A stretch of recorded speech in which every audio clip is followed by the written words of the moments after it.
And the next one is December 17th, 18th, and 19th. Okay. At Joe's Pub in New York City. That's right. We're doing Michael Jackson and plus Jackson 5 and probably some Janet and some Rebby and Jermaine. No LaToya? Maybe. You got to add in LaToya. Toyota, we used to call her. Toyota Jackson. Yeah. I know. I know. Not even on purpose. That's awesome. And do you guys have any shows coming up soon, the two of you? You said next week, a week from today, I remember. We have the show on the 18th, which is the full band show. Yeah, it'll be a full band show with, full at Bowery Electric. Bowery Electric. Again, we're appearing as the duo with Upright Citizens Brigade on Friday.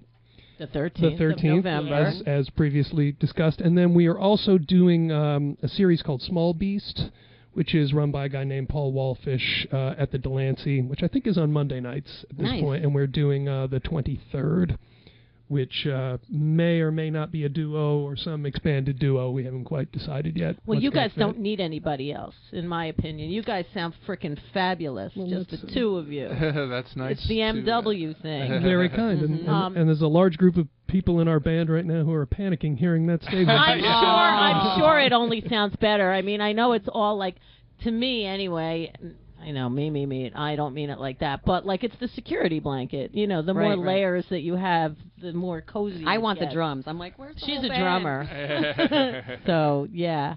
So we do a little segment on this show.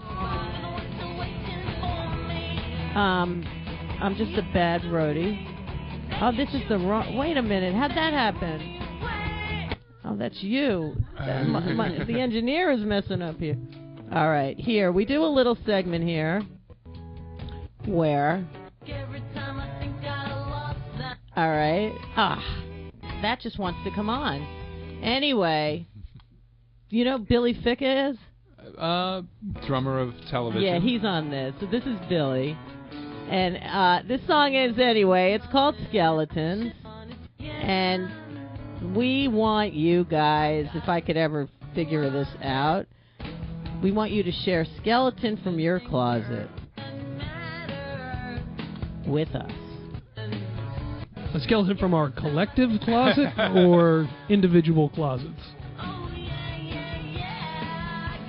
Skeleton in my closet. I want you individually to share a skeleton with me. Gotcha. Yeah. All right. There you go. Ward, since you're so adorable and so lively, you go first. A skeleton from my closet of any ilk, or do we have a specific? Well, that's really it's really your call. If you want us to fine tune it and find a specific time, I mean, it might help. It might help to direct me a little bit here because there are so many. Teen years. That day that he did it.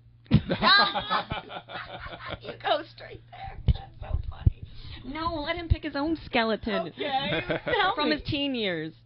Skeleton from my teen years. That Mommy doesn't know about. That Mommy doesn't know about. Now, no. I don't know. You know, it's like when I was in high school, so much of it was kind of a big blur. Was kind of public. You know, my. All right, where did you grow up? I was a strange child.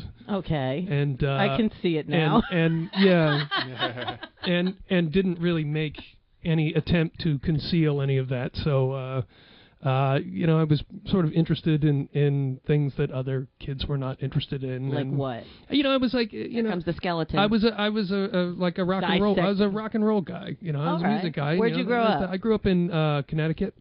Oh, this is a theme today. Connecticut theme. Another Connecticut person here prior, yeah. And I don't know, I made a lot of films when I was a kid. I was really into like Super 8. You know, I wouldn't shoot video. I loved the graininess of Super 8 and took advantage of that and you know, would use it as an opportunity to fulfill anything that was a school project because I was such a miserable student. And I would make these really disturbing films that would be shown. Well, they were ostensibly to fulfill the requirements of an assignment, but would have nothing to do with it. So, can you remember anyone in particular? Yeah. In fact, I screened one just the other night. You know, the greatest of the projects was Beefaroni, which was the general overview of the plot is that I am some sort of 18th century fop who is throwing a lavish dinner party at his home, to which he has invited all of his closest associates, played, of course, by other 15-year-old boys in my class who I have completely dressed up in period costumes that we improvised from my father's closet, and my mother's single tube of lipstick, which I just smeared over all of them. And they come to the party. Everyone's killed off by me, one by one. There's a really disturbing sadomasochistic scene where I'm tied to the bedpost shirtless with Juicy written across my chest in lipstick. Quentin And I was Tarantino Jr. over here. And I'm being whipped by one of these other students in my class who was wearing a no shirt and a full head skull mask. Where in Connecticut? He later went on to be he was actually the valedictorian of our class. He went to MIT and majored in solids, which I've always thought was interesting. But he was whipping me. He was whipping me with this belt, but he wouldn't whip me hard enough, And so I'm screaming at him because it became like this method thing, And I was really, dedicated to the project. Anyway, everyone dies in really gruesome ways, and I screened this, to like combine English class of children in the. What kind of grade did you get on this? Well, this was the thing. And this escorted out of the room to this day. Well, I explained it. Suspending your kid, Mrs. Ward. Before it was shown, I made it clear to the teacher. I said, for this project, I will accept one of two grades. It will either be an A+ or an F. I won't take any grade in between because either one is completely defensible. But she didn't get it, and I think it was really upsetting. No, I would have been happy with the F. It was like a C+ or something. It was like you were pissed. An utter insult. You went completely, like, you gave it your all. Yeah, You're like, I have welt marks. I do. Perhaps, maybe still. But, so I don't know. Maybe that's a skeleton, but is it really a skeleton if you film it and show it to people? No, that's good. I like that one. That works because it shows your deranged mind. Yeah. And but I screened it. I did the other night. I didn't. But you should have bring it. Is it on DVD? It's not, and it should be. Well, when you get it on DVD, how long is it? It runs about 15 minutes. Well, maybe we can show parts of it on this show. I got to do that conversion because it's dying. I have one print which is slowly dying. Oh God! It's easy to convert that stuff. There's lots of places you can just walk down the street and you can look in stores and it says we convert. Yeah. So now it's your turn, Mr. McGinty. He's like, I thought I got off the hook on this. I don't know if I can top that. You don't need to top it. We just want it from your closet, from your heart. Well, I made a film when I was in college that was nowhere near as disturbing as that. But I just made a short film about pinball. It was sort of a combination of Saturday Night Fever and, like Pinball Arcade Annex, and I kind of played the pinball star who had like walked into the arcade and did all these like fancy disco moves and was like the envy of all the other pinball and you did all players. the choreographing? You did all the dancing? I wouldn't call it choreography. Yes. Now that's good. And I don't think very many people will ever see that. But do you have a copy? Maybe. What was your? I want to know what your outfit was. It was a 3-piece suit. It wasn't a white one. I couldn't get a white one. But was it corduroy? It was polyester. denim. Ooh.